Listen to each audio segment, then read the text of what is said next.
तो आप लोगों का क्वेश्चन मैंने इंस्टाग्राम पे भी देखा हुआ है, बहुत सारा क्वेश्चन था इंस्टाग्राम में, यूट्यूब पे भी था regarding Nalanda open university admission plus में आप टीचर होते हुए एग्ज़ाम कैसे दे रही थी, क्योंकि नालंदा ओपन यूनिवर्सिटी का एग्ज़ाम 1 महीना तक चल रहा था। तो मैं कैसे स्कूल मैनेज कर रही थी, कैसे अपना एग्ज़ाम मैनेज कर रही थी, practical exam, theory exam, plus में हॉस्टल का चार्जेस, फूड आपको कहाँ से लेने से बेस्ट होगा, कहाँ से आपका एफोर्डेबल रेंज में सारा हॉस्टल का खर्चा निकल जाएगा अगर आप 1 महीना रहते हैं तो। एंड और भी बहुत सारा क्वेश्चन है, तो सारा क्वेश्चन का मैं इसी वीडियो में पूरा जवाब देने वाली, तो इस वीडियो को पूरा एंड तक देखिएगा, stay tuned. Hello guys, welcome back to my channel Chaurasia creation. I am Swati Chaurasia. So पहले तो अपना कैमरा सही कर लेती हूँ। मैं ऑलमोस्ट 1 घंटा से वेट कर रही थी लाइट के लिए, सारा चीज़ मैंने सेटअप कर लिया था। जैसे मैंने कैमरा ऑन किया वैसे लाइट कट गई थी, बट एनीवे स्टार्ट करते हैं। सबसे पहले तो ये बताना चाहती हूँ कि नालंदा ओपन यूनिवर्सिटी के बारे में बहुत लोगों का क्वेश्चन आ रहा था। जैसे कि मैं अभी कुछ टाइम पहले एग्ज़ाम देने के लिए गई थी एंड मेरा फिलहाल गला भी बैठा हुआ है। सबसे पहले तो स्टार्ट करते हैं। आपका पहला क्वेश्चन ये था कि नालंदा ओपन यूनिवर्सिटी में आपने एडमिशन कैसे लिया। तो इसके लिए मैंने एक वीडियो पहले भी डाला हुआ था, बट फिर भी मैं सोच रही हूँ कि आपको फटाफट ब्रीफ में बता दूँ। तो एडमिशन ये है कि जैसे कि मैं एक गवर्नमेंट एम्प्लॉय हूँ, तो गवर्नमेंट एम्प्लॉय होते हुए सबसे पहले तो आपको NOC नॉन ऑब्जेक्शन सर्टिफिकेट बनवाना पड़ेगा। क्योंकि अगर जो कि मैंने बनवाया था BRC ऑफिस में जाके, BO सर से मैंने सिग्नेचर लिया था, एंड प्लस में आप या तो या तो BRC ऑफिस से परमिशन ले सकते हैं BO सर से, या तो आप DO सर से ले सकते हैं। कोई एक जन से आपको परमिशन लेना पड़ता है एडमिशन लेने से पहले। एंड यस, तो वो मैंने लिया था। एंड वहाँ से परमिशन लेने के बाद तो आपको HM का साइन भी लेना पड़ेगा, तो HM का साइन भी ले लिया था मैंने पिछले बार छठ पूजा के टाइम पे, मतलब 18 नवंबर के, हाँ 18 नवंबर की तरफ में मैंने अपना एडमिशन लिया था। तो 18 नवंबर 2024 का मेरा एडमिशन है, एंड 24 टू 2026 का मेरा सेशन है 2 साल का। दूसरा क्वेश्चन ये है कि ये पूछ रहे थे बहुत लोग कि आपका जैसे कि एग्ज़ाम है वो ईयरली होता है कि सेमेस्टर वाइज होता है। तो जैसे कि नालंदा ओपन यूनिवर्सिटी है तो एग्ज़ाम यहाँ पे सेमेस्टर वाइज नहीं होता है, ईयरली वाइज होता है। तो मैं कोर्स कर रही हूँ MSc बॉटनी, तो जो कि 2 साल का कोर्स है। पहला साल का तो मैंने एग्ज़ाम दे दिया, एंड अभी एक और चीज़ है कि मेरा एग्ज़ाम भी छूट गया था, तो उसके रिगार्डिंग में मैं आप लोगों के साथ बात करने वाली हूँ। तो कुछ ऐसा प्रोसीजर होता है, आपको NOC सर्टिफिकेट लेना ही पड़ता है अगर आपको एडमिशन लेना है, या फिर अगर आपको अपना हायर एजुकेशन के लिए कोई भी पढ़ाई करना है तो आपको हमेशा NOC लेना ज़रूरी पड़ेगा। अगर आप NOC नहीं लेते हैं तो हुआ ये था कि जैसे कि आप बैकडेट में भी करवा सकते। तो भगवान का दया से एक मैम का मैंने सुना था कि वो एडमिशन ले ली हैं, एंड जब मैंने उनसे बात किया था कि आप NOC सर्टिफिकेट ले ली हैं, तो वो बोले कि NOC सर्टिफिकेट क्या होता है। तो फिर मैंने उन्हें एक्सप्लेन किया था, क्योंकि मेरे HM बता रहे, मतलब मेरे HM जो थे पहले वाले स्कूल के, सबसे पहले वाले स्कूल के, जब मैं नियोजित टीचर थी वहाँ के, तो वही मुझे बताए थे कि अगर आपको पढ़ाई करना होगा, आगे का हायर स्टडी करना होगा, तो आपको NOC सर्टिफिकेट लेना पड़ता है। तो मुझे तो मालूम था इस चीज़ को लेके, इसलिए मैंने NOC सर्टिफिकेट पहले बनवाया, बाद में एडमिशन करवाया। लेकिन अगर आप लोग NOC सर्टिफिकेट नहीं लेते, एडमिशन करवा लिए कहीं, तो कोई बात नहीं है, आप अच्छा से जानकारी ले लीजिए। एंड अगर आप कन्वेंस करने में एक्सपर्ट है तो आप कन्वेंस कर लीजिएगा कि बैकडेट पे साइन करने के लिए, मतलब बैकडेट निकालने के लिए, कि हाँ आपका एडमिशन लेने से पहले आपने NOC सर्टिफिकेट बनवाया, तो बैकडेट पे भी हो जाता है। लेकिन आपको कन्वेंस करना पड़ेगा, अगर कोई आपका जान पहचान होता है, या फिर BRC ऑफिस में आप जाते हैं, या फिर DO ऑफिस में जाते हैं, तो वहाँ पे कन्वेंस करने से आपका ये काम भी हो जाएगा। तो कोई प्रॉब्लम नहीं है, आपको हमेशा लेकिन NOC लेना पड़ेगा। दूसरा क्वेश्चन ये है कि जैसे मेरा 1 महीना तक एग्ज़ाम चला, तो कैसे मैं अपना स्कूल एंड प्लस में स्कूल प्लस में एग्ज़ाम कैसे मैं मैनेज कर रही थी। तो सबसे पहला बात है, देखिए 1 महीना तक एग्ज़ाम चल रहा था, मेरा जो एग्ज़ाम डेट था वो बहुत ऊट पटांग था। मेरा इतना CL जो मैं एक भी नहीं ली थी, क्योंकि मैं सारा CL अपना बचा के रखी थी, एक बस बहन के एंगेजमेंट के टाइम में शायद ली थी।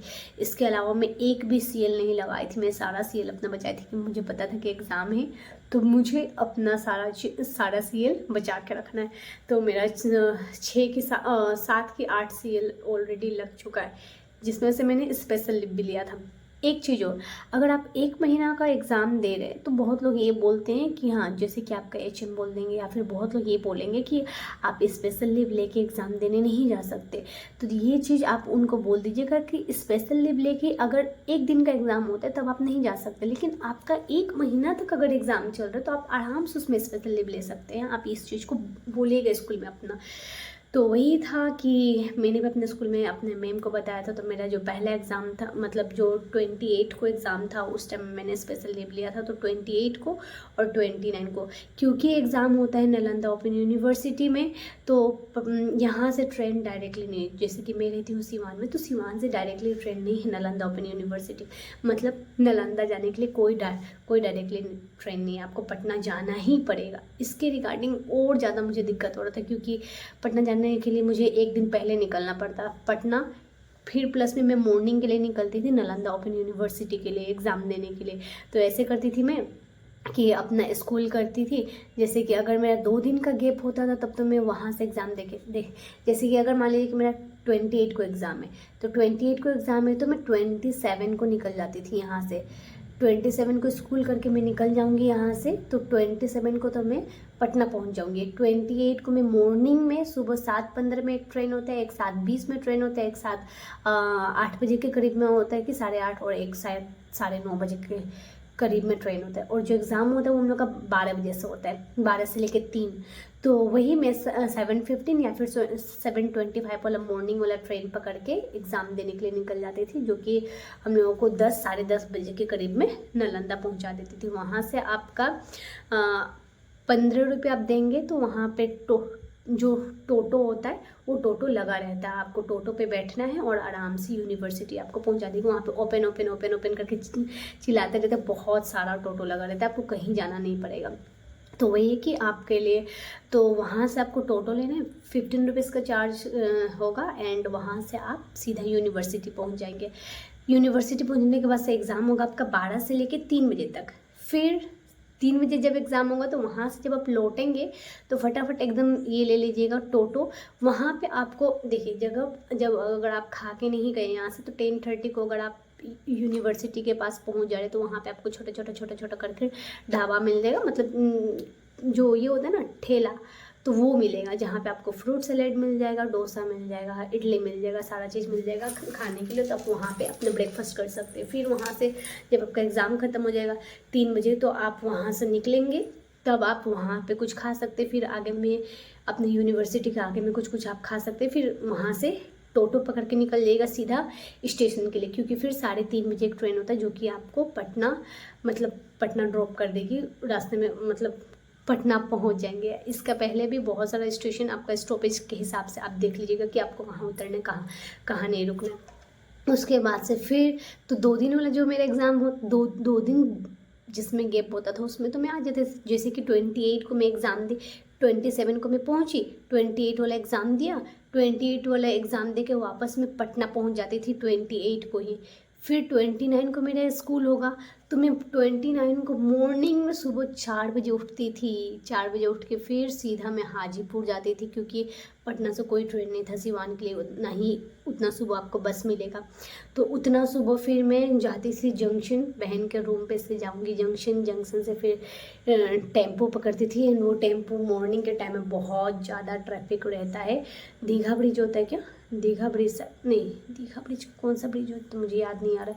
तो हाजीपुर के लिए मैं निकल जाती थी। तो हाजीपुर फिर मैं अम्रपाली ट्रेन पकड़ती थी, जो सीधा मैं वो सोचिए कि सुबह को 4 बजे उठ के मैं डायरेक्टली स्कूल चली जाती थी, वहीं से घर नहीं आती थी। फिर स्कूल मेरा जब 4 बजे छुट्टी होगा तो फिर वहाँ से बस या फिर टेम्पो पकड़ के आती थी यहाँ तक, मतलब घर भी नहीं, आती थी गमरिया तक। वहाँ से फिर मेरा भाई जाएगा मुझे लेने के लिए, तब मैं आती थी। तो ऐसा रहता था, ऐसा हेक्टिक स्केड्यूल था मेरा पूरा 1 महीना तक।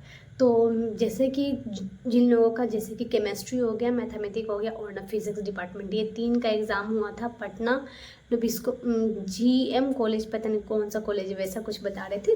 तो उन लोगों का एग्ज़ाम हुआ था पटना में। तो जिसका एग्ज़ाम था पटना, वो तो आराम से मैनेज कर सकते हैं अगर एक दिन का छुट्टी है, अगर एक दिन का गैप है। लेकिन मेरा, क्योंकि मेरा डायरेक्टली ट्रेन नहीं होने का कारण मुझे 2 दिन, जिस दिन छुट्टी होता था 2 दिन जिस दिन गैप होगा उसी दिन मैं आती थी, एंड एक दिन वाला में होता था तो मुझे CL लगाना पड़ता था। एग्ज़ाम वाला दिन में भी CL एंड प्लस में एक्स्ट्रा वाला दिन में भी CL। एंड बीच में तो ये था कि 15 तारीख को मेरा एग्ज़ाम था, तो 15 तारीख को जिउतिया वाला छुट्टी था। ऐसे करके बीच में संडे पड़ गया, ऐसे करके बीच बीच में कुछ छुट्टी या फिर संडे मिला के मुझे बहुत ज़्यादा रिलीफ हुआ। मतलब मेरा 7-8-9 शायद लग चुका है CL। तो बात यही है। तो ये तो हो गया कि मैंने कैसे अपना स्कूल मैनेज किया। सच बताओ तो बहुत ज़्यादा हैवी शेड्यूल था, इसके कारण मुझे उसी के बीच में मुझे हो गया था चिकन पॉक्स। अब चिकन पॉक्स हो गया था मुझे एक तो थका हारा जब मैं वापस एग्ज़ाम दे के जाती थी बहन के रूम पे। उसके बाद से जो मुझे इचिंग होता था ना, मुझे बिल्कुल बर्दाश्त नहीं होता था, क्योंकि मुझे नहीं पता था कि मुझे चिकन पॉक्स के वजह से इचिंग हो रहा है। क्योंकि पहले अभी स्टार्टिंग ही था, लेकिन इतना ज़्यादा इचिंग होगा, बस मुझे लगता था कि मैं क्या कर लूँ, अपने आप को कैसे ये कंट्रोल करूँ, इतना ज़्यादा इचिंग।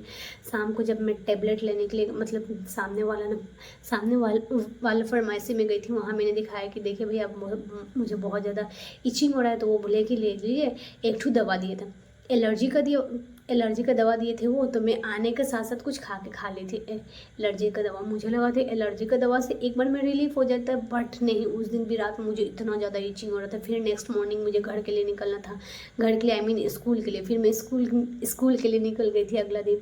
फिर मुझे स्कूल में भी बिल्कुल भी बर्दाश्त नहीं हुआ था। तो उस दिन तो मैं लंच टाइम से क्यों, मतलब अनकंट्रोलेबल, इतना ज़्यादा मुझे इचिंग हो रहा था, इतना ज़्यादा। उस दिन मुझे लग रहा था कि हाँ ज़रूर मुझे चिकन पॉक्स हुआ, क्योंकि मतलब ये सब दाग दिख रहा है आपको, ये सब अभी तो बहुत काफ़ी हद तक देखिए ये सारा चीज़ का दाग तो उसी का था। तो इतना सारा के बीच में एक तो बीमारी एंड प्लस में जर्नी एंड प्लस में गर्मी वैसे ही। एंड जो हम लोग ट्रेन से आते थे, वो ट्रेन इतना भीड़ वाला ट्रेन था कि हम लोग क्या ही बोले, बहुत ज़्यादा भीड़ रहता था वो ट्रेन। उसमें मतलब आपका छुट्टी जब होगा तो आप जो 3:30 बजे वाला ट्रेन पकड़ेंगे, जो कि राजगीर से आता है, राजगीर इंटरसिटी एक्सप्रेस, उसमें आपका चढ़ के और सीट लेना, वही एक बहुत बड़ा बात होता था, क्योंकि हम लोग इतना भागम दौड़ करते थे सीट के लिए। एंड पता नहीं मेरा 1 महीना या फिर 1.5 मंथ क्या ही चल रहा है, अभी 2 महीना से कुछ ना कुछ मुझे हो रहा है, या तो चोट लग जा रहा है, या रोज मान लीजिए कि क्या मैं क्लमजी पर्सन हो गई हूँ, कहीं ना कहीं चोट लग जा रही है, या तो मेरा तबीयत ख़राब हो जा रहा है। जिस दिन से कोल्ड कफ हुआ, जिस दिन से मुझे नवरात्रि का छुट्टी मिला, उस दिन से मेरा कफ कोल्ड वैसे ही अभी तक ठीक नहीं हुआ। तो ये तो मैं था कि मैं कैसे मैनेज कर रही थी as a teacher, as a government employ. मेरा CL लगा, बीच में आपका छुट्टी पड़ जाता है, तो ऐसे 1 महीना 8 मेरा प्रैक्टिकल एग्ज़ाम था एंड 8 मेरा थ्योरी एग्ज़ाम था। तो देखिए प्रैक्टिकल एग्ज़ाम का मैंने कैसे मैनेज किया। तो प्रैक्टिकल एग्ज़ाम था हम लोगों का 21, 22, 23, 20 तक हम लोगों का थ्योरी एग्ज़ाम ख़त्म हो गया था, 20 सितंबर तक। 21, 22, 23 मेरा प्रैक्टिकल एग्ज़ाम था। एक दिन में 3 पेपर था, paper 1, paper 2, paper 3, paper 4, paper 5, paper 6, paper 7, paper 8 इस दिन। तो टाइम टेबल के हिसाब से 4:30 बजे तक था। लेकिन हम लोग के सर बहुत अच्छे थे, वो बहुत ज़्यादा समझदार थे। उनको पता था कि अगर 4:30 बजे तक एग्ज़ाम होगा तो फिर मतलब 6:30 बजे वाला ट्रेन था एक और, जिसको पकड़ के अगर बच्चे जाते हैं तो बहुत ज़्यादा लेट हो जाएगा उन लोगों को पहुंचने में, फिर नेक्स्ट मॉर्निंग निकलना होता था। तो सर क्या करते थे कि टाइम से स्टार्ट कर देंगे एग्ज़ाम, एंड एक पेपर के बाद से एक पेपर, एक पेपर के बाद से एक पेपर, तीनों पेपर कंटिन्यूस ले लेते थे एंड टाइम से वो छोड़ देते थे, ताकि जिसको वापस जाना होगा वो वापस जा सकता है। ऐसे करते थे। एंड मैंने तो 3 दिन के लिए अपना, जिस दिन मुझे प्रैक्टिकल एग्ज़ाम था 3 दिन, 21, 22, 23, इस दिन के मैंने सोचा कि सबसे बेस्ट ये रहेगा कि मैं हॉस्टल में ही रह लूँ। तो अब बात आते हैं कि हॉस्टल का चार्जेस क्या क्या है। तो सबसे पहले मैंने 1-2 वीडियो में भी बताया कि हॉस्टल का चार्ज है 125 रुपीज़ पर बेड। एंड वहाँ पे आपका गर्ल्स हॉस्टल है, बॉयज़ हॉस्टल है, एंड प्लस में बहुत अच्छा यूनिवर्सिटी, मैंने बहुत सारा क्लिप में भी डाला है, शॉर्ट्स वीडियो भी डाला है कि यूनिवर्सिटी रात में इतना सुंदर लगता है, एंड प्लस में आपका बहुत ज़्यादा पीसफुल है, सही है जगह। बात आती है अब खाना पे। जैसे मैंने बताया कि हॉस्टल का चार्जेस है 125 रुपीज़ पर बेड। तो मैं गई थी 20 का मतलब मैं 20 जिस दिन मेरा एग्ज़ाम था 20 सितंबर को, तो उसी दिन मैं सोच रही थी कि मैं वहीं पे शिफ्ट हो गया। तो 20 को ही मैं एग्ज़ाम देने के लिए गई थी, तो मैं वहीं रह गई। तो मैं 20 का मैंने पे किया 125, फिर 21 का, 22 का, 23 का मैंने पे नहीं किया क्योंकि 23 को मुझे वापस निकल जाना था। तो 23 को मैंने एग्ज़ाम दे के एंड में अपना बेड छोड़ के वापस आ गई थी। तो ये मेरा 3 दिन का ही पैसा लगा था, जो कि था 375 रुपीज़ लगा था। एंड जाने का साथ साथ में आपको पेमेंट कर देना, याद रखिएगा पेमेंट ऑनलाइन करिएगा क्योंकि वहाँ पर ऑनलाइन ही प्रेफर होता है। ऐसा नहीं कि आपका ऑफलाइन नहीं लेते, लेकिन ऑनलाइन ही बोलते हैं उन लोग कि आप लोग ऑनलाइन ही पेमेंट कर दीजिए, क्योंकि उनको भी शायद जो रिसीट होता है वो आगे भेजना पड़ता है। तो वैसा होता है चार्जेस आपका हॉस्टल का। अब बात आती है खाने पे। तो देखिए, मैं जब वहाँ पे गई थी हॉस्टल में, तब जाकर मुझे ये पता चला कि जो स्टूडेंट जिनका गवर्नमेंट जॉब नहीं, मतलब जिनका जॉब नहीं है, वो तो एक एक महीना से वहाँ पे रह रहे थे, अलग अलग डिपार्टमेंट के थे। एंड उन लोग एक एक महीना से, सोचिए कि एक महीना पूरा हॉस्टल में ही रह रहे थे। तो वही लोग बता रहे थे कि खाना तो यहाँ पे आपको मेस में अच्छा नहीं मिलेगा, एंड प्लस में चार्जेस भी ज़्यादा है। मॉर्निंग का ब्रेकफास्ट का हो जाएगा आपका 50 रुपीज़, लंच का हो जाएगा 70 रुपीज़, डिनर का हो जाएगा 70 रुपीज़। क्वांटिटी भी उतना खास नहीं एंड क्वालिटी भी उतना खास नहीं। तो एंड जब अभी एग्ज़ाम स्टार्ट हुआ था, तब तो बहुत ज़्यादा भीड़ रहता था हॉस्टल, बहुत ज़्यादा भीड़ रहता था, बेड मिलने में भी बहुत ज़्यादा दिक्कत होता था। बहुत लोग बहुत पहले से जाते थे और एक एक महीना से रुक रहे थे उन लोग। हम लोग तो जब गए थे, हम लोगों का प्रैक्टिकल एग्ज़ाम था, तब तक तो रूम बहुत ज़्यादा खाली था, बेड भी बहुत सारा खाली था। जिसमें मैं खुद गई थी उसमें 2-3 बेड, मतलब 2 बेड पहले से खाली था। तो ये था कि स्टार्टिंग के टाइम में बहुत ज़्यादा भीड़ रहता था, यानी स्टार्टिंग के टाइम में आपका खाने के लिए भी बहुत ज़्यादा दिक्कत होता था, क्योंकि किसी को नहीं पता था कि बाहर से भी खाना ऑर्डर किया जाता है। स्टार्टिंग का 4-5 दिन के बारे में उन्हीं लोग मुझे, मतलब जो मेरी रूममेट थी वो बता रही थी कि हम यहाँ पे 1 महीना से हैं एंड ये सारा प्रॉब्लम हम लोगों के साथ में हुआ। तो मैंने सोचा कि आप लोगों को पहले ही बता दूँ, क्योंकि एज ए सब्सक्राइबर मैं चाहती हूँ कि आप लोगों को कोई दिक्कत ना हो। एंड प्लस में बहुत लोगों का कमेंट भी आ रहा था कि मैम प्लीज़ सारी चीज़ के बारे में एक्सप्लेन कर दीजिए, तो वही मैं एक्सप्लेन कर रही हूँ। तो ये है कि खाना आप बाहर से ऑर्डर कर सकते हैं, एंड बाहर से आप ऑर्डर करने पे देखिए, दो फूड वाले का नंबर है मेरे पास में, दोनों में नंबर यहाँ और यहाँ टेक कर दूँगी, मतलब यहाँ डाल दूँगी। एक का है फूड NOU करके मैं लिखी हूँ, फूड नालंदा ओपन यूनिवर्सिटी। एक और का नंबर पता नहीं मैंने सेव किया कि नहीं किया, देखती हूँ, अगर नंबर मिलेगा तो ज़रूर डाल दूँगी। तो क्या हुआ था कि जब मैं गई थी 20 वाले दिन पे, तो 20 का तो मैंने कुछ भी नहीं खाया था, मतलब घर से कुछ खा के गई थी, एग्ज़ाम दिया, एंड एग्ज़ाम देने के बाद से जब मैं रूम में चली गई, तब मेरी रूममेट बोली कि आप खाना क्या खाइएगा। तो मैंने सोचा कि उस दिन मैं खाना स्किप कर दूँ, क्योंकि मुझे थोड़ा सा हैवी लग रहा था, डोसा खाया था मैंने। बट फिर मैंने सोचा कि नहीं, और बाद में मुझे बहुत तेज़ भूख लगने लग गई, क्योंकि भागम दौड़ था, तो मुझे भूख लगने लग गई। तब मैंने उनको बोला कि नहीं मुझे भूख लगा, तो वो बोला कि आप हॉस्टल का मेस में से खाइएगा या फिर बाहर से खाइएगा। तो मैंने बोला कि बाहर से भी ऑप्शन है क्या, तो वो बोले थे कि हाँ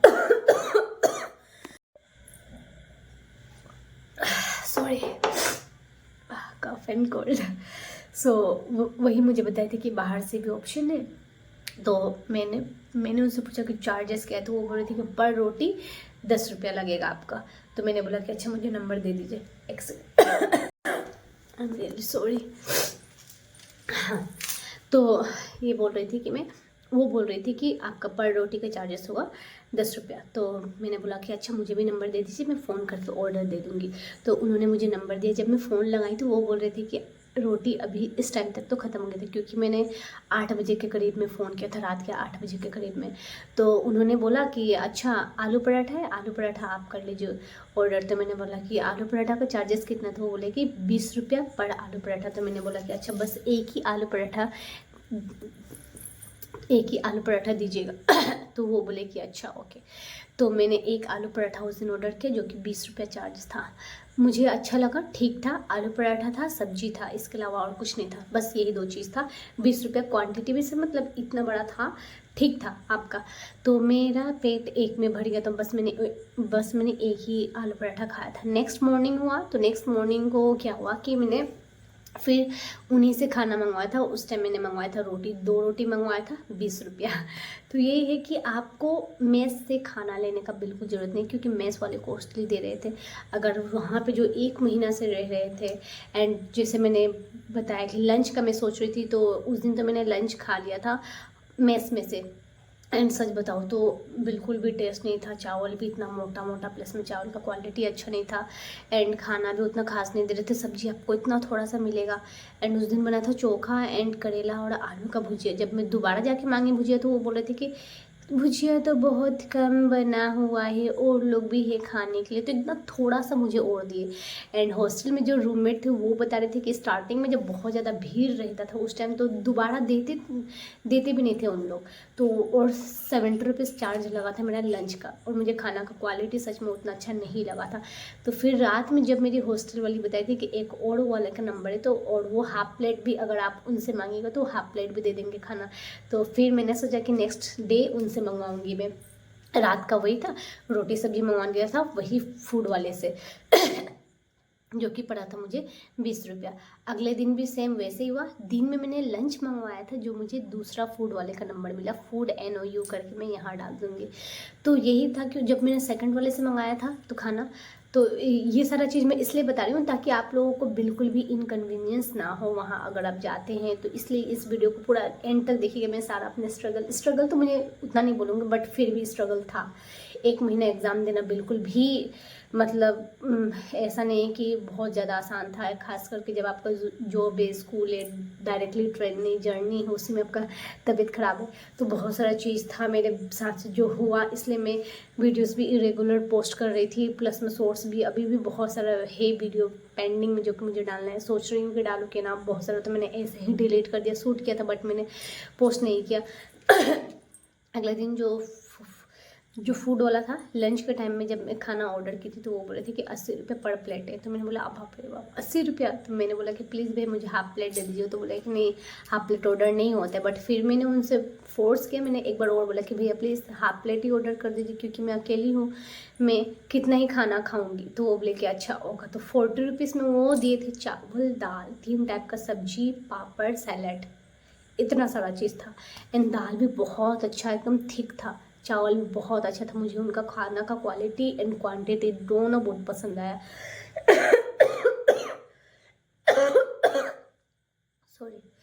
जो दूसरी रूममेट वाली थी उन लोगों ने मुझे ये बताया कि हाँ, हम लोग क्या करते हैं कि आपस में 2-3 जन मिलके 1 प्लेट खाना ऑर्डर कर लेते हैं, इनसे 80 रुपया पड़ता है, एंड आपस में हम लोग खाना को डिस्ट्रीब्यूट कर लेते हैं, क्योंकि उनका क्वांटिटी बहुत, और वैसे करके उन लोग पैसा भी आपस में डिस्ट्रीब्यूट करके देते थे, क्योंकि 1 महीना रहना था भाई उन लोगों को। तो इसलिए उन लोग हर एक चीज़ को देख के तब जाके उन लोगों ने मुझे यह सारा चीज़ शेयर किया, ताकि मैं आप लोगों के साथ में शेयर कर दूं। क्योंकि इस बार तो सही में 1 महीना एग्ज़ाम चला, पता नहीं अगला साल 1 महीना एग्ज़ाम चले या ना चले। होप सो कि अगले महीना एक एग्ज़ाम, मतलब 1 महीना ना चले। अगर एग्ज़ाम चल भी रहे तो जैसे कि मैं हूँ बॉटनी डिपार्टमेंट, तो 10 दिन के अंदर एग्ज़ाम ख़त्म कर दे लगातार लेके। हाँ, ऐसे रहेगा तो बहुत लोगों का मतलब मान लीजिए कि कन्वीनियंस रहेगा, CL रहता है हम लोगों का, एंड प्लस में स्कूल मैनेज करने में बहुत ज़्यादा दिक्कत रहता है। वो 10 दिन हम लोग आराम से हॉस्टल में ही रह के एग्ज़ाम दे देंगे, इतना आना जाना जो रह रहा है वो सारा चीज़ ना पड़े। तो होप नालंदा ओपन यूनिवर्सिटी वाले देखे एंड समझ जाए कि 1 महीना तक एग्ज़ाम न रखे, बहुत दिक्कत होता है यार। एंड पहले मैं एडमिशन लेने वाली थी इग्नो से, बट इग्नो में बॉटनी डिपार्टमेंट के लिए नहीं आ रहा था। मैं बहुत टाइम से ट्राई कर रही थी, तो फिर मैंने सोचा कि नहीं। और फिर जब मैंने सोचा कि नालंदा ओपन यूनिवर्सिटी से आप एडमिशन ले सकते थे, क्योंकि मुझे और कोई ओपन यूनिवर्सिटी के बारे में पता नहीं था इग्नो को छोड़ के, क्योंकि इग्नो से ही मैंने अपना BSc भी कंप्लीट किया। बट फिर लोगों से बात करके, एक मेरी जो मतलब साथ की थी मैम, वो उन्होंने भी नालंदा से ही ओपन यूनिवर्सिटी से MSc बॉटनी किया, जो कि 2 साल पहले। 2 साल तो इसमें एडमिशन था ही नहीं, एडमिशन जो प्रोसीजर था वो बंद था नालंदा ओपन यूनिवर्सिटी में। एंड जब मुझे पता चला था कि हाँ मुझे एडमिशन लेना, तब तक ये बंद हो चुका था। फिर मैं 2 साल वेट की एंड तब जाकर फाइनली पिछले साल जब एडमिशन बंद होने वाला था उसका कुछ दिन पहले मुझे पता चला नालंदा ओपन यूनिवर्सिटी एडमिशन दे रही है एंड प्लस में MSc बॉटनी का भी है। तो इतना मैं यूट्यूब देखती रहती थी। एक चीज़ होता है ना कि आप यूट्यूब में जो चीज़ देखते हैं उसका नोटिफिकेशन बहुत जल्दी आ जाता है। तो वही था कि नालंदा ओपन यूनिवर्सिटी के बारे में मैं देखती थी, तो उसी के बारे में एडमिशन के बारे में मैं जानी एंड फाइनली मैंने अपना एडमिशन ले लिया। एंड अब आते हैं कि मेरा एग्ज़ाम एक छूट गया था, अब वो एग्ज़ाम मैं कब दूंगी। तो जैसे कि मेरा एक एग्ज़ाम था पेपर नंबर 5, तो वो जो कि था 10 तारीख को, तो 10 तारीख वाला पेपर मैं नहीं दे पाई थी क्योंकि because of my chicken pox. And मैं सर के पास में फ़ोन की थी, MSc बॉटनी डिपार्टमेंट वाले सर के पास में मैंने बोला कि सर मैं एक एग्ज़ाम नहीं दे पाऊँगी, तो उसके लिए क्या प्रोसेस है। तो बोले कि कोई नहीं, अगले साल जब स्टूडेंट लोगों का मतलब जब फर्स्ट ईयर स्टूडेंट लोगों का एग्ज़ाम होगा आप उन लोगों के साथ में दे दीजिएगा। तो मुझे लगा था कि मैं दे दूँगी, मुझे ये नहीं पता था कि मुझे प्रैक्टिकल एग्ज़ाम भी नहीं देना है। प्रैक्टिकल एग्ज़ाम भी उस पेपर का मुझे नहीं देने दिए सर, क्योंकि बोल रहे थे कि आप जब थ्योरी एग्ज़ाम नहीं दिए तो आप प्रैक्टिकल एग्ज़ाम भी नहीं दे सकती हैं। तो सेकंड वाले दिन में जब मेरा एग्ज़ाम था पेपर 4, 5, 6, तो पेपर 4 दिया मैंने, 5 वाले में सर मुझे बाहर निकाल दिए थे, फिर 6 मैंने वापस आके दिया। तो वही था कि जब आपका थ्योरी एग्ज़ाम छूटता है तो आप प्रैक्टिकल एग्ज़ाम भी नहीं दे सकते। एंड जैसे कि मेरा 8 पेपर है तो कम से कम मुझे 3 एग्ज़ाम देना पड़ेगा। अगर मैं इस साल 3 एग्ज़ाम दे देती हूँ, 5 एग्ज़ाम नहीं देती हूँ, तो अगले साल मुझे सिर्फ 5 एग्ज़ाम देना पड़ेगा। अगर मैं 2 एग्ज़ाम ही सिर्फ देती हूँ इस साल, तो अगले साल मुझे पूरा 8 पेपर देना पड़ेगा। तो ये होता है कि कम से कम मुझे 3 पेपर देना पड़ेगा इस साल। तो अगर आप लोग भी एडमिशन ले रहे हैं, अगर आपका कुछ चीज़ छूट जा रहा है तो ये करिएगा कि कम से कम 3 पेपर जैसे भी करके दे दीजिएगा, ताकि नेक्स्ट ईयर आपका जो भी पेपर छूट रहा है आप वो छूटा हुआ पेपर सिर्फ देंगे। अगर 3 पेपर भी आप इस साल नहीं दे रहे हैं तो आपको सारा पेपर देना पड़ेगा। ये सारा चीज़ सर आके बताए थे क्लासरूम में, तो वही चीज़ था। तो ऐसा होता प्रोसेस नालंदा ओपन यूनिवर्सिटी का। होप सो मैंने सारा चीज़ बता दिया, मैंने एक्स्ट्रा भी चीज़ ऐड कर दी ताकि आप लोगों को सारा चीज़ जानकारी मिल जाए। एंड मैंने जो गलती किया था पहला दिन कि मैं चली गई थी गया, तो वो चीज़ तो मैंने शायद एक वीडियो में डाला था कि मेरा एग्ज़ाम छूटने वाला था। मैं पहले वाले एग्ज़ाम के दिन में पहुंची थी 12:40 में, एंड मुझे बिल्कुल भी नहीं पता था कि मैं गया चली जाऊंगी, क्योंकि गलत ट्रेन में बैठ गई थी। एंड गया के आधे रास्ते में ही जब मैं मतलब देखी ट्रेन का, तो फिर मैं वापस पटना आके फिर दूसरा ट्रेन पकड़ के पहुँची थी नालंदा। तो मेरा एग्ज़ाम 40 मिनट्स लेट में दी थी एंड टाइम वही 3 बजे तक सर पेपर ले लिए थे। एंड मेरा पहला पेपर था, मुझे बिल्कुल भी आइडिया नहीं थी कि एग्ज़ाम कैसा होता है कैसा नहीं होता है। और एक और चीज़ बहुत लोग ये पूछ रहे थे कि चीट होता है कि नहीं होता है। तो देखिए चीट बिल्कुल नहीं होता है। नालंदा ओपन यूनिवर्सिटी बहुत ज़्यादा स्ट्रिक्ट है, तो आपको पढ़ के जाना है। तो हम लोग मतलब जॉब में होते हुए भी आप ये करिएगा कि प्रीवियस ईयर पेपर लगाइए। प्रीवियस ईयर ही पूरा मतलब छप के आ जाता है, पूरा नहीं आपका जैसे कि आपका 10 क्वेश्चन रहता है, 10 क्वेश्चन में से आपको 5 क्वेश्चन अटेम्प्ट करना पड़ता है। तो इस साल जैसे मेरा 2025 का था, तो हम लोगों को 2023 का पेपर पूरा आया है। तो 2023 का जो था वो पेपर को हम लोगों ने अच्छे से प्रिपेयर किया एंड उसी से पूरा क्वेश्चन उठ के आ गए थे। मतलब 10 क्वेश्चन में से 5 हम लोगों को अटेम्प्ट करना था एंड 5 क्वेश्चन आराम से उसमें से मिल जा रहा था। तो वही बात था कि 2023 का पेपर आप देखिएगा, आराम से आपका पेपर सॉल्व हो जाएगा। चीटिंग वगैरह नहीं होता, ये चीज़ ध्यान रखिएगा। लेकिन हाँ, बात है कि आपका ओपन यूनिवर्सिटी है तो प्रीवियस ईयर क्वेश्चन पेपर से ही आपका उठ के आ जाता है। जैसे मैं बता रही हूँ 2023 टू 2025, क्या पता कि नेक्स्ट ईयर, तो पहले पेपर से ही हम लोगों ने अंदाज़ लगा दिया था। पहला पेपर का तो हम लोगों ने अच्छे से प्रिपेयर किया था। पहला पेपर में जब मैंने देखा कि अरे ये तो 2023 का है, प्लस में हम लोग का ग्रुप भी है, तो ग्रुप में हम लोग आपस में डिस्कशन करने लग गए कि हाँ ये तो पेपर 2023 का है। तो हम लोग सेकेंड पेपर जो था वो भी 2023 के अकॉर्डिंग ही पढ़ के गए थे एंड सारा पेपर वैसे ही आया। तो बिल्कुल भी दिक्कत नहीं है, टेंशन मत लीजिए, क्योंकि मुझे पता है कि खुद जॉब में रहते हुए पढ़ाई करना मुश्किल है, बहुत मुश्किल है। एंड ख़ास करके मैं तो मान लीजिए कि अभी फ़िलहाल ना सिंगल हूँ, घर में हूँ। एंड बहुत लोगों का छोटा बच्चा रहता है, बेबी रहता है, बहुत लोग तो वहाँ पे भी आ रहे थे अपने छोटे छोटे बच्चे को छोड़ के। तो ये सारा चीज़ को भी उसमें अपना घर देख के, जॉब देख के, फिर एक्स्ट्रा से स्टडी करना, heads of to date women या फिर मैन जो कि अपना काम, अपना घर, अपना बाल बच्चा सारा चीज़ मैनेज करके स्टडी करते लोगों का हेड्स ऑफ है। क्योंकि मुझे तो मैं सच बताऊँ, मैं सिंगल हूँ, उसके बाद से भी मुझसे नहीं हो पाता है ये सारा चीज़, एक्स्ट्रा स्टडी करना, ये करना वो करना। बस है कि मेरा एमएससी बॉटनी कंप्लीट हो जाए, उसके बाद से मैं आगे सोचूंगी कि मुझे क्या करना है या फिर नहीं करना है। क्योंकि स्टडी कर करके मैं सच बताऊँ तो थक गई हूँ। लेकिन मेरी मम्मी बोलती है कि अपनी स्टडी हमेशा कंटिन्यू करना चाहिए। तो आगे देखूंगी। पहले तो मेरा भगवान करके एमएससी जो है मेरा वो अच्छा से कंप्लीट हो जाए, अच्छा परसेंटेज से कंप्लीट हो जाए एटलीस्ट। एंड प्रैक्टिकल एग्ज़ाम का भी है। अब बात करते हैं प्रैक्टिकल एग्ज़ाम के बारे में। सॉरी, यही तो मैं टॉपिक भूल ही रही थी। वीडियो आई नो थोड़ा सा लंबा नहीं, बहुत ज़्यादा लंबा हो जाएगा, लेकिन सारा टॉपिक आप लोगों के लिए है बहुत अच्छा। मैं एक एक चीज़ के बारे में इसमें बता रही हूँ। अब बात करते हैं प्रैक्टिकल एग्ज़ाम कैसा होता है। तो जैसे मेरा 8 पेपर थ्योरी था, तो 8 पेपर मेरा प्रैक्टिकल भी। केमिस्ट्री डिपार्टमेंट में शायद 3 की 4 प्रैक्टिकल था। तो उसके लिए काउंसलिंग क्लासेस भी होता है। तो काउंसलिंग क्लासेस कैसे मैंने मैनेज किया, तो जैसे कि सर आगे क्लासरूम में हम लोग को बताया था कि जो काउंसलिंग क्लास कर सकता है वो काउंसलिंग क्लास करिए, जो नहीं कर सकते हैं वो नहीं करे। उन लोग आपस में डिस्कशन कर ले, ग्रुप में कोई एक जन से नंबर ले ले, और उसके बाद से जो काउंसलिंग कर रहे हैं उनका नंबर लेके एंड आपस में डिस्कशन करके पता कर लीजिएगा कि काउंसलिंग क्लास में क्या हुआ। क्योंकि सर को भी पता है कि बहुत लोग इसमें जॉब वाले हैं। तो वही मैं भी सर से जाके बात की थी कि सर मेरा जॉब है एंड रोज़ मैं अप एंड डाउन नहीं कर सकती हूँ, प्लस मेरा स्कूल है। तो उस सर बोल रहे थे कि अच्छा कोई नहीं, जो कर रहे काउंसलिंग क्लास उनसे आप नंबर ले लीजिए। तो वही बात था कि counselling class and counselling class वही किए हैं जो हॉस्टल में रह रहे थे 1 मंथ से। तो उन लोगों ने काउंसलिंग क्लास किया एंड बहुत ज़्यादा हेल्प किया, हम लोगों के साथ में शेयर किया। तो आप भी ग्रुप से ज़रूर जुड़िएगा। पहले मैं ऐसी थी नहीं कि कोई भी ग्रुप में मैं ऐड होती थी, ज़्यादा मैसेज आता था तो मैं ग्रुप से एग्जिट मार देती थी, जिसकी वजह से मुझे बहुत सारा चीज़ नहीं पता रहता था। बट फिर मैंने सोचा कि नहीं, ग्रुप में रहना बहुत ज़्यादा ज़रूरी है। तो वही मैं ग्रुप में रही, जिसके थ्रू मुझे इतना सारा चीज़ इन्फॉर्मेशन पता चला। और वही बात है कि ग्रुप के थ्रू ही मुझे इतना सारा चीज़ पता चला। एंड वही हुआ था कि प्रैक्टिकल एग्ज़ाम का क्वेश्चंस कैसे आते हैं वो बता देती हूँ। तो प्रैक्टिकल जो आप बनाते हैं कॉपी, प्रैक्टिकल कॉपी, उसी में से सेम क्वेश्चन उठ के आ जाता है, सेम क्वेश्चन। जैसे कि अगर पहला पेपर का अगर सर मुझे 3 टॉपिक दिए हैं बनाने के लिए कॉपी में, तो उसमें से कोई 2 सर एग्ज़ाम में दे देंगे एंड उसी से सर वहाँ पे आपका मतलब ना भाईवा होता है। तो भाईवा भी उसी के रिलेटेड ही पूछा जाता है, ऐसा नहीं कि कहीं और से पूछ दिया गया।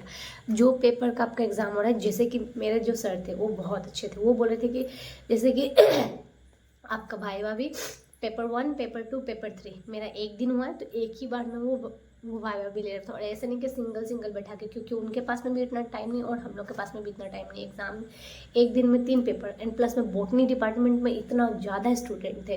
केमिस्ट्री डिपार्टमेंट का मुझे उतना खास नहीं पता कि उन लोगों का एग्ज़ाम कैसा हुआ, लेकिन हाँ, practical exam and practical counselling classes सारा आपका यूनिवर्सिटी में ही हो। जैसे कि केमिस्ट्री डिपार्टमेंट का एग्ज़ाम हुआ था यहीं पे पटना में, बट उसका प्रैक्टिकल एग्ज़ाम हुआ था नालंदा ओपन यूनिवर्सिटी में। सारे का प्रैक्टिकल एग्ज़ाम हुआ था नालंदा ओपन यूनिवर्सिटी में। तो वही था कि जो आप कॉपी में बना रहे उसी से रिलेटेड आपका वाइवा होगा एंड उसी से रिलेटेड आपका प्रैक्टिकल एग्ज़ाम भी होगा। तो कोई टेंशन नहीं, बस एग्ज़ाम दीजिए। एंड बहुत लोग ये बोल रहे थे कि एडमिशन ले लिया है मैम, बुक्स कब तक आएगा, ये भी मैं बता देती हूँ।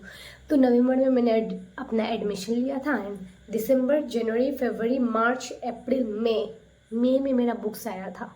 जब मैं यहाँ से जा रही थी अरुणाचल प्रदेश वेकेशन के टाइम में, तो जिस दिन मैं निकली थी उसी दिन मेरा बुक्स आया था। तो भाई रिसीव किया था। वो आपका पोस्ट के थ्रू आ जाता है, आपको कहीं जाना ज़रूरी नहीं है, कोई यूनिवर्सिटी जाना ज़रूरी नहीं है। जब 6 महीना बाद मेरा एग्ज़ाम आया मतलब बुक्स आया था, उसके पहले मैं ये सोच रही थी कि शायद सब कोई का आ गया होगा, मुझे शायद यूनिवर्सिटी जाना होगा बुक्स लाने के लिए।